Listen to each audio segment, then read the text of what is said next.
What a day, people. In today's episode of Rico's Story, I'm going to tell you something about Norway.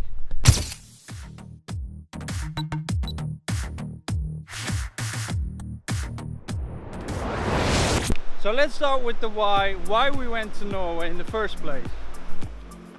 The reason why we went to Norway is easy, because the past few years we went down south to Italy and to Spain, and we figured we wanted to go up north.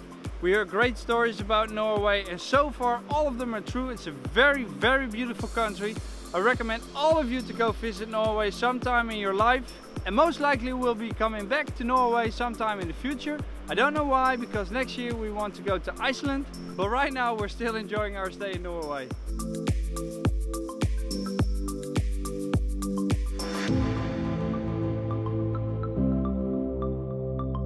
So this is our 5th hike of our trip in Norway. I've got no idea which one this is because we haven't paid attention, we just followed the path. Hiking is a very popular sport in Norway because there are a lot of beautiful mountains and there's a lot of beautiful scenery out there.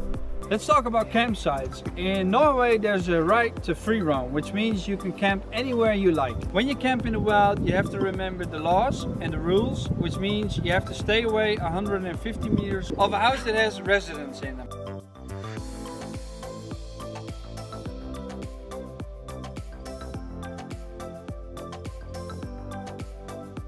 We have camped in the wild, but we've stayed at campsites as well because it's fairly cheap here in Norway. You only pay like 30 euros a night, including power, so that's amazingly cheap. And the reason why is because you have the right to free roam, so why would you go to a campsite? For us it was so we can take a shower, charge our batteries, because I'm making this vlog for you guys. So speaking about showers, in Norway you can shower for 5 minutes. You have to use a coin or 10 Norwegian crowns or 20 Norwegian crowns. Every campsite has the same system. You put in a coin and then the water starts running and you can take a shower. And another great thing about camping in Norway is that every campsite has its own kitchen. You can use it for free. It's awesome for when you're trekking through the country. You can take all your supplies with you and then cook some nice dinner.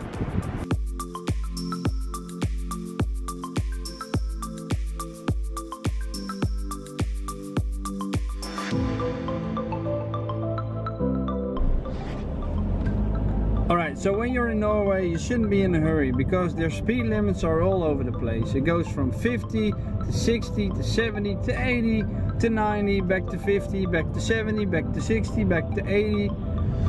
It's all over the place. The reason why, obvious, is because they got road constructions. The roads in the mountains through the tunnels are very narrow, so you can't drive very fast.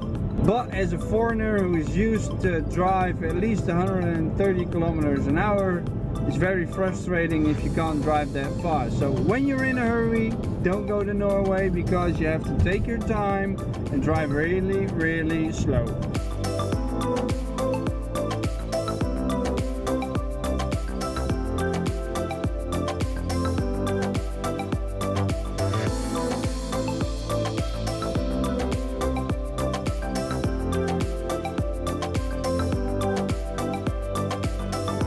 Everybody's in good shape. They're either running, walking, doing some kind of langlauf thing on skilers thing with sticks. And everybody, I haven't seen anyone that's oversized or overweight. And since we're on our way home, we're almost there. We still got 1 hour to go. That means that's the end of this vlog. So there's one more thing left for me to say, which is make love to that like button, kick that subscribe button, hit that bell button, and until next time, doei!